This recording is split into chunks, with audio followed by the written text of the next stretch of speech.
Good evening, everyone, and welcome to the Brian Crombie Radio Hour. I've got a really interesting but also very heartbreaking story to tell you about tonight. It's a book, and that's not what's heartbreaking. It's the topic of the book that is hard to take. I want to introduce you to Kathleen Lippa.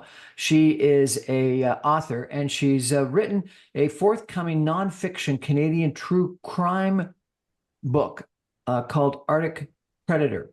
And what it is it's the story of a gentleman by the name of, gentleman is not the right word, a person by the name of Edward Horn. He was a Canadian teacher and a school principal who sexually abused Inuit boys under his care in several communities across the Canadian Arctic from the 1970s until his arrest 15 years later in 1985. Kathleen, welcome to the show. You got to tell me, why did you write this book? Oh, thanks for inviting me on your show, Brian. Well, it was a story that I heard a little bit about when I moved to Iqaluit, Nunavut in 2003 to work as a reporter photographer for Nunavut News North. And there was just a small story that appeared in my paper written by my colleague, Christine Kay. The title of the piece that she wrote was Piece of Past Up in Flames. And it was about the people of Cape Dorset, beautiful community in the north, who had dragged an old school portable that Ed Horn, this teacher, had taught in. They dragged this old school portable to the dump and set it on fire. And people were yelling and screaming at the school portable and throwing things at it as if it embodied Edward Horn. And this story really grabbed me. Like, I had just moved to the north and I read this story. This had happened in January of 2003 that the people had done this. So when I started to look into it, I saw that, Edward Horn had been a teacher in the north. He'd been arrested in 1985. He'd gone to prison. Not once, but twice for crimes that he had committed, abusing children in the north. So I got curious, as you do when I was a young reporter. I got curious about, where is Edward Horn today?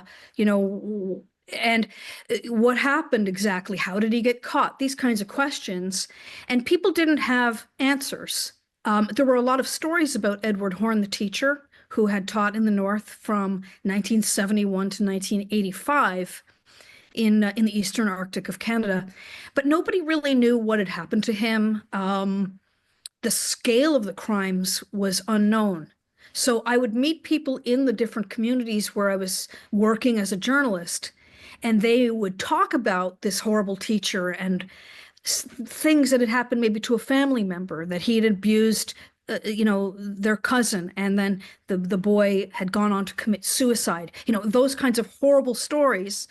And I wanted to know more. And it took a really long time for me to find out. And Arctic Predator, this book, is the result of, almost 20 years of research and searching on my part to find out what happened.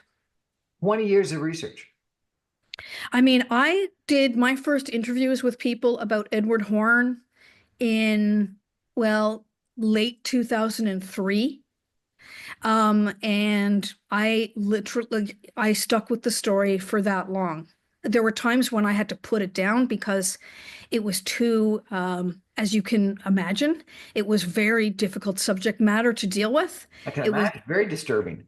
So very disturbing. So I would get interviews with certain people, like over the years, say I would meet someone who had been an education official, for example, in the Northwest Territories government, and I would express an interest in this story.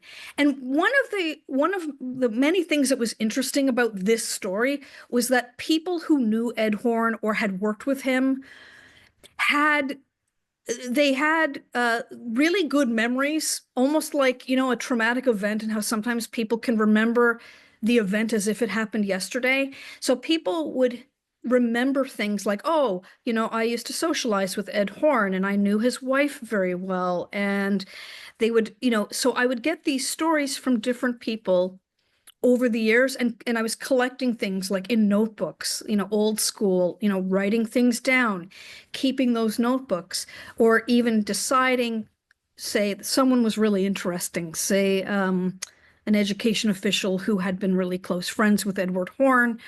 I would interview them on tape and then transcribe those interviews. And I was doing this for on and off for many years.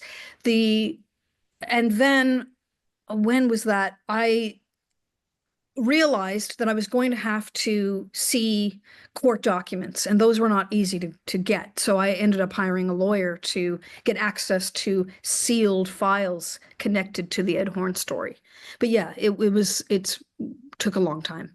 Tell us a little bit about the facts of the story, if you could. How many people did he abuse? How was he finally found out? What did he get charged with? Where is he now? So Edward Horne was a school teacher who started working in what was then the Northwest Territories in 1971. He started in a community called Sanikiluwak, and he ended his career when he was arrested in 1985 in Apex, which is a small community just outside of Iqaluit. That was in October of 1985. He was arrested. Edward Horne abused boys, some of whom were his students, some of them were not. Between the ages of some as young as 5 years old, right up to mid-teen years.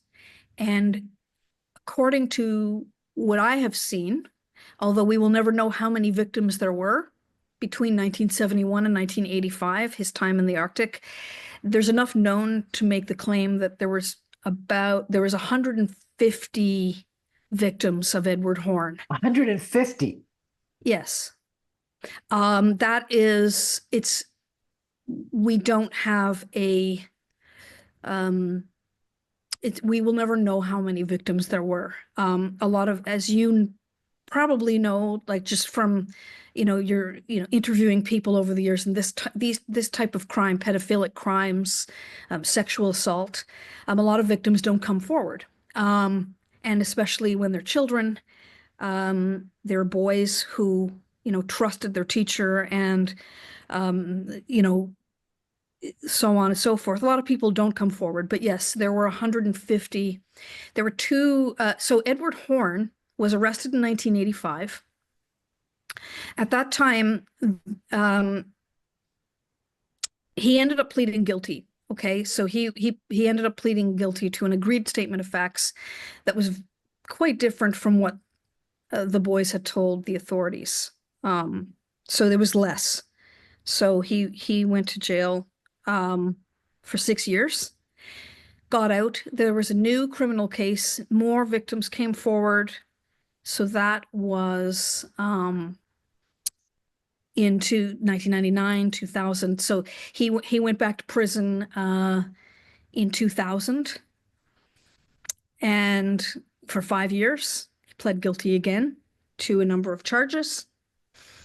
And there was a third criminal case against Edward Horne from the same time period. More boys, now men, came forward, and these are all detailed in Arctic Predator. But in that case, which was settled in 2008, Edward Horne was acquitted. He had pled not guilty, and he was acquitted.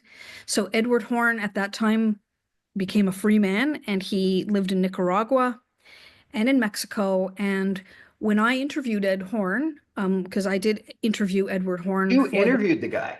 Yes, I did. I tracked him down. He was living in Toronto, working as a bicycle courier. And I interviewed Ed Horne. He was 78 years old when I interviewed him. And that was in June of 2021. So it's been a long process. And, I tracked him down, and he's a free man. Is he still alive today, as far as you know? As far as I know, he's still alive. I know that And he cooperated with you writing a book about him? Yeah. So, yeah, I know. Like I've talked to a number of people. I mean, Ed Horn victims too, who are astounded that he's free, and that I did speak to him. So What did he say? I found, yeah, I thought, yeah. So I had found out about him from a very good source, who I can't name, but I have excellent sources. I had excellent sources for this book. Um, so I found out that Edward Horn was on Facebook. And so I didn't have a Facebook account at the time. I created a Facebook account so that I could reach out to Ed Horn. By that point, I'd had the book pretty much written. I know people might find that strange to think when, if they read Arctic Predator, to think that I had most of the book written without Ed Horn, but I did. I had talked to a lot of victims, I had talked to a lot of education officials, and seen court documents. And so the book was pretty much written by the time that I reached out to Ed Horn, who I didn't know if he was alive or not. He was alive. I sent him a message. And eventually, because Edward Horn is hard of hearing, like he's quite deaf, we decided to do a number of interviews over Facebook Messenger and email. But I was clear with him that I wanted to meet him in person eventually and clarify details, and so that he could see that I was a real person, and that, but I have wondered why he participated. When I asked him why he participated, he said he'd wanted to do something like this for years. I think he felt that he wanted to give his side of the story. Is there his side to the story? Is there any justification, or No, how I does he mean, explain it? How does he explain himself? it's um it's I think it took it took quite a few years of me, going through everything that I talked about with Ed Horn. I was clarifying a lot of details. I was in a very good position when I interviewed Ed Horn because I knew a lot by that point. So I felt really good because I didn't quote unquote need him. I was more clarifying information that I had. And he was really interesting in that way because I knew a lot by the time I talked to Ed Horn. So it was more that he could give. I think it's interesting. Ultimately, it was very, very difficult as a writer, as a journalist, to deal with a criminal like this.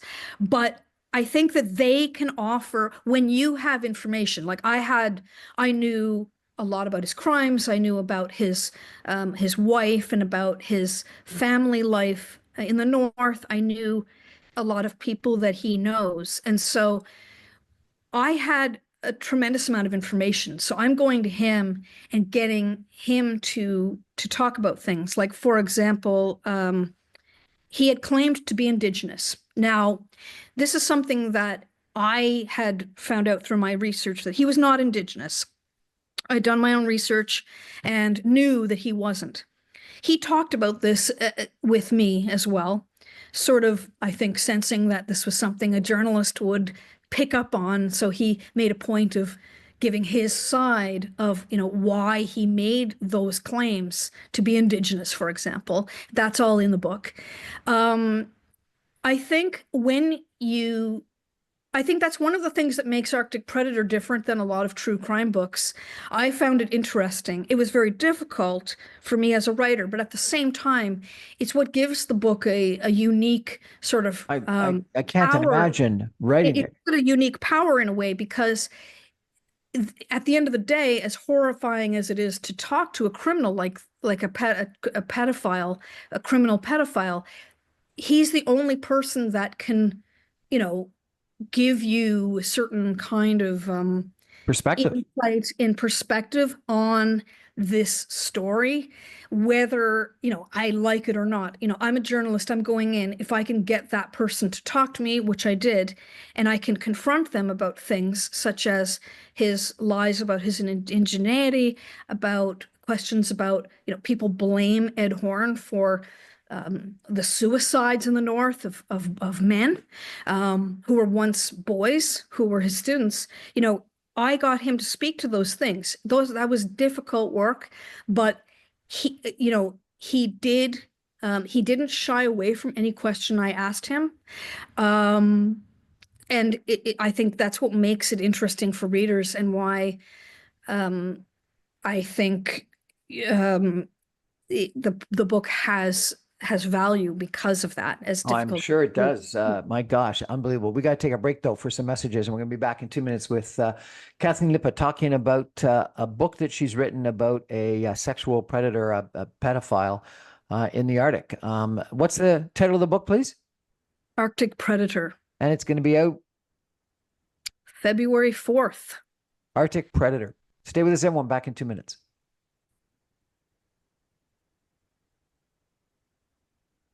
We're back on the Brian Crombie Radio Hour with Kathleen Lippa, the author of a book called Arctic Predator about Edward Horn, who was a pedophile and sexually abused 150 Inuit boys between 1971 and 1985, when he was first arrested, and I guess he went to jail 3 times or 2 times. The third time he was acquitted. My gosh, what a story! Kathleen, can we take a step back?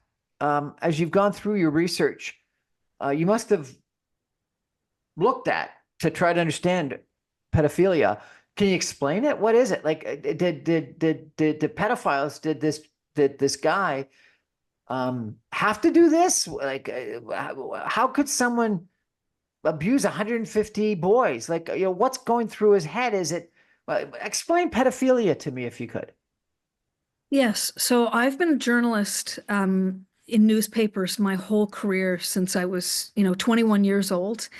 So I'm not an expert in, pedophiles, or I can't, diagnose anyone. However, yes, I did do a lot of research. And I have a selected bibliography in the back of Arctic Predator that certainly contains books that were incredibly useful to me in my understanding pedophilia. So you can be a pedophile and not ever touch a child, and not ever abuse a child. Okay, it's a condition that can be managed, and it cannot be cured. Okay, so that I know, and it doesn't mean that you will abuse a child. It's a condition that can be managed. Is I it a asked Ed genetic Horn. condition? Is it like, what is it? It's well, it's a mental condition. I mean, it's a disorder. And it's a very serious disorder, sort of like uh where, the person, I suppose it's an attraction to children. But obviously the acting on that desire is what leads to these, the horrific crimes. But this You know, this the, this guy was a teacher, so he must have he had was, so some yeah. desire to actually educate people. How could you want to be an educator and at the same time abuse them? Well, actually, yeah, you're getting into a really good point. Edward Horn was actually, as far as teaching goes, was noted as being a very skilled, dynamic, um, excellent school teacher in terms of the way he engaged with his students, all the ways he would get them to talk and learn. He was working with in the North, certainly in those days, with people, their first language was Inuktitut, their second language was English that they were learning. And he was very good, first of all, of himself learning Inuktitut. He was someone who prided himself on learning many languages and being well-traveled. He was a well-educated person. He has, I know, a very high IQ. He was good at his job, at being a school teacher. Now, how can someone who works with children and goes through school and studies this, how could they harm a child? Well, that's it's a mystery to me, actually, why. But on Edward Horn was someone who, yes, he's a criminal pedophile, someone who, I don't think that he thought he was going to get caught. I think he was finding places that were isolated on purpose and working with populations that were isolated, like Inuit in the North at that time. And before he came to the North, he The word worked. must have gotten out. There, like people must have heard about this. These are Well, small communities, are they not? yes, they're very small communities. I mean, when he was in the Eastern Arctic, the communities were very small. I mean, Santa Kilowak was small. They're tight knit. We're talking, 400 people in these communities at the time that uh, were related to each other. The relations were strong. Um, the And people just didn't understanding talk. the understanding now is that yeah, people didn't talk. They couldn't believe that something like this would happen, didn't understand what was going on. The children, because the children were so young, uh they well, they were threatened. I mean, Ed Horn was a criminal pedophile. He told a number of victims that if they told anyone, he would kill them. So that would silence a child, that type of talk. And that went on. And Ed Horn was a trusted member of the community because he led so many athletic, um, programs with the boys, and he was a trusted member of the community. So nobody wanted to believe it. And the boys who were victims of Ed Horn didn't say anything. And he was married at the time, and his wife didn't know about it. So Ed Horn got married in 1977 to an Inuk woman that he met in the North, named Jeannie Cookie. And they had one biological child, and they adopted two more boys. Jeannie Cookie recently passed away in Montreal. She died in March of complications from meningitis, and apparently she and Ed never divorced. And she asked to see him on her deathbed, and he went to see her in Montreal. Actually, I found out that. But anyways, yeah, she was 78 when she passed away. Jeannie was from a traditional Inuit family, and when she was interviewed by police, she didn't say much. She was quite deaf as well. She was very hard of hearing, and she didn't speak English. So it was always hard to communicate with Jeannie at the best of times. But she claimed to not know. When you met Edward Horn, did he have any response? Was he sympathetic? Did he apologize? Did he have any remorse, or did he justify his actions? Like, tell me about your interaction with him. Yeah. So Edward Horn, when I met him in Toronto, he seemed like the most ordinary looking 78-year-old man sitting at a table in Tim Hortons, wearing a sort of one of those fluorescent green vests that bike riders wear. He may be in better shape than the average 78-year-old, I suppose, but he looked like a completely normal 78-year-old. And notably, I did not feel uncomfortable with Ed Horn when I met him. He bought me a coffee and we talked about the North. He lived there for 15 years. He was interested in me, but I wasn't uncomfortable with him, which I thought was notable. He didn't, for me, it seemed to me that he has somehow come to terms with everything and has moved on and likes his work as a bicycle courier. He liked living in Toronto.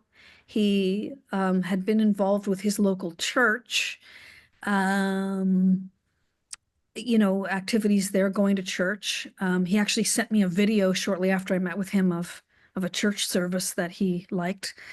Um, you know, I mean, it's hard to imagine what it's like to be a criminal of that level. Like I can't imagine harming anyone. I think he has found a way to live with himself. I think he feels that he admitted to a number of things and went to jail for those things, and served his time and now he's free. And that's how he lives his life. I think it's that simple in a lot of ways. At Did least he that's the impression that I got. did he feel responsible for the suicides that He told occurred? me that when I asked him, because a number of people in the North absolutely blame Ed Horn for the suicides in their communities of young men. Um, he said that that was a cheap shot when I asked him about it. Um, so I guess no, he doesn't take responsibility for that. We're going to take a break for some messages and come back with Kathleen Lippa talking about Arctic Predator, a book that she's written that's comes out next month on Edward Horn, who sexually abused 150 Inuit young boys between 1971 and 1985. My gosh, it would have been so difficult to do the research, and you did this over 20 years. Uh, I can't believe the impact on you. We're going to take a break.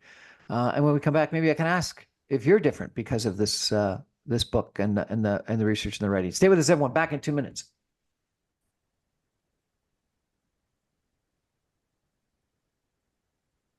Welcome back, everyone, to the Brian Crombie Radio Hour. We're chatting tonight, having, frankly, from my standpoint, Kathleen, a difficult conversation about your book, Arctic Predator, about Edward Horn, who sexually abused 150 Inuit boys between 1971 and 1985. You said 20 years researching this book. You must have interviewed numerous different people, and then you actually interviewed you interviewed Edward Horn. He went to jail twice. They tried to arrest him a third time. Um, how has this changed you? Must have been very difficult. Well, yeah. So in my career, I was always working for newspapers, started at small community newspapers, and eventually ended up being an editor at the Calgary Sun. I've done a lot of different jobs in newspapers around Canada. I've done all kinds of stories, community stuff. I was always very interested in arts reporting. That was sort of my favorite thing. I'd never written a story like this before, but I found, because I knew so many people who were impacted by the crimes of Ed Horn, I think that that's what kept me going. You know, I lived in the North for 9 years of my life in the Eastern Arctic. And so I think that I'd never written such a long piece before. So I was in newspapers, so the pieces were a lot shorter. And so I'd never done such a lengthy piece, such in-depth journalism, but it was, it made me, I mean, for lack of, I mean, it can be sort of corny, but I suppose it made me a stronger journalist than I had ever been before. I had to be strong mentally to finish it, sitting down, doing those like large, chunks of work, the transcribing of interviews, the digging through court documents. I had never done any work as a journalist to that level. So, and then the content uh, ultimately made me, I mean, more compassionate towards all people. I've always been the kind of person who is a little bit shy when I'm out in public. It's just sort of a personality thing with me. I was never a hugely outgoing person. I'm always the kind of person when I'm out in public, I'm a little bit shy. But I found when I was writing the Ed Horn story, that I used to call it, when I was writing Arctic Predator, um, dealing with the interviews with victims, the voices of victims that you will see or in the book, I found that very empowering. I found that the voices of these men who had been abused by Ed Horn and the way they spoke about it really changed me, actually. I haven't been the same since. Did They, they want to talk about it, or did they want to put it behind them and forget about it? a lot of people, a lot of guys don't want to talk about it. So they move on with their lives as best they can, and they find ways to do that. The people that did speak about it, are totally amazing to me because especially when you have a really masculine guy. I mean, Inuit, they're some of the toughest people in the world. I mean, living in some of the harshest conditions in the world, hunters and, you know, living, traditional lifestyles in like the Eastern Arctic still.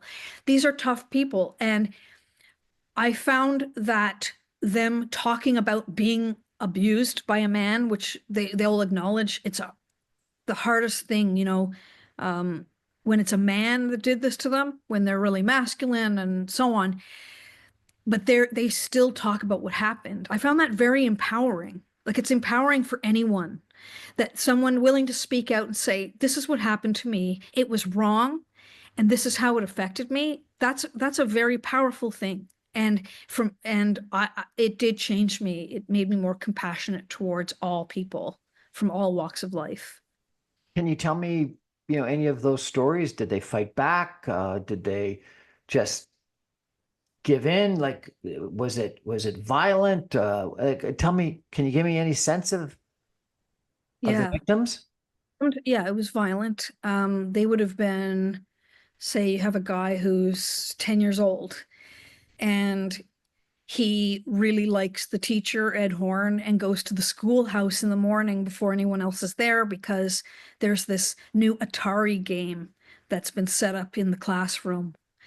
And one minute he's having fun playing a video game. The next minute, this respected dynamic teacher grabs him and puts him on the floor. And Ed Horn, the teacher, I mean, Ed Horn was 5'10". An Inuit boy who's 10 years old was just a small person, overpowered by their powerful teacher. And they didn't know what to do. They didn't want to move. They were scared. They were overpowered physically.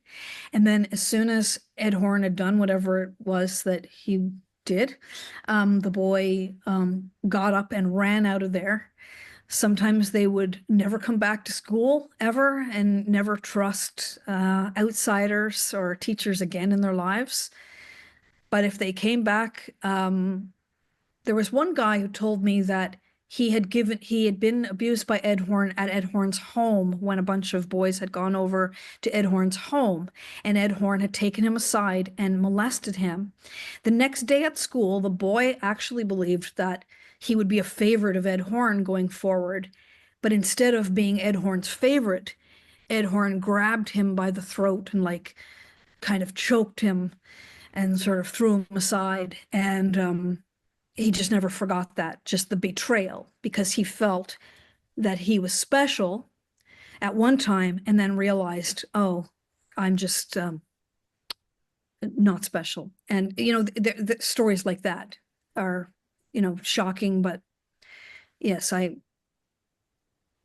it was very difficult where I had talked to a number of people and then saw court records to decide what to include in the book and what not to include, because I didn't want to overwhelm the reader, So what ends up being in Arctic Predator about these attacks against children would be where I'm using stories and often blending stories together because I can't name Ed Horn victims. They're protected by a publication ban.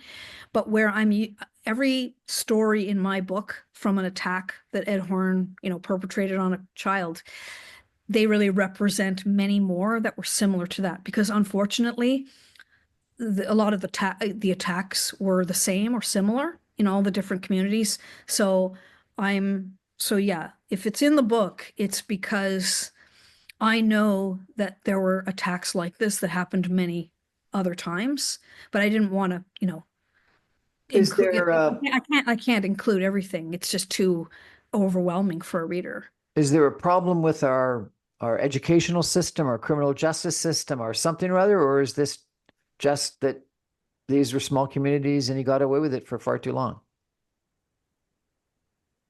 I think that I think officials need to be aware that criminal pedophiles will probably be drawn to isolated communities where there isn't a lot of oversight.